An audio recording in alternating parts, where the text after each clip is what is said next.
નમસ્કાર દર્શક મિત્રો, તહેલકા ન્યૂઝમાં હું મેઘા અગ્રવાલ આપનું હાર્દિક સ્વાગત કરું છું. આપ જોઈ રહ્યા છો તહેલકા ન્યૂઝ અને નજર કરીએ આજના સમાચાર.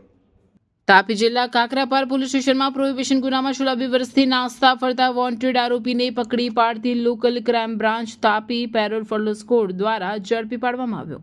DS Gohil, police inspector LCB Tapi તથા police inspector JB Ahir parole follow squad Tapi નાઓની સીધી સૂચના અને માર્ગદર્શન હેઠળ એએસઆઈ જગદીશભાઈ જોરારામભાઈ એલસીબી તાપી નાઓ એલસીબી પેરોલ ફોલો સ્કોડ તાપીના પોલીસ માણસો સાથે સોનગઢ પોલીસ સ્ટેશન વિસ્તારમાં પેટ્રોલિંગમાં હતા. દરમિયાન સાથેના એએસઆઈ જયેશભાઈ લીલકિયાભાઈ તથા પોલીસ કોન્સ્ટેબલ રવિન્દ્રભાઈ મહેન્દ્રભાઈ નાઓની મળેલ સંયુક્ત બાતમીના આધારે મોજે સોનગઢ ઓટા 4 રસ્તા પાસેથી કાકરાપાર પોલીસ સ્ટેશનમાં પ્રોહિબિશન એક્ટ કલમ મુજબના ગુનાના કામે સંડોવાયેલ નાસ્તો ફરતો વોન્ટેડ આરોપી દીપક ઉર્ફે ભૂયો ભાઈદાસ મરાઠા, રહેવાસી નવાપુરા, મહારાષ્ટ્ર, મૂળ રહેવાસી સોનગઢ, શિવાજીનગર 15/4/2026 પકડી પાડી 35(1) મુજબ કાર્યવાહી કરી આગળની વધુ કાર્યવાહી માટે સોનગઢ પોલીસ સ્ટેશન ખાતે સોંપેલ છે.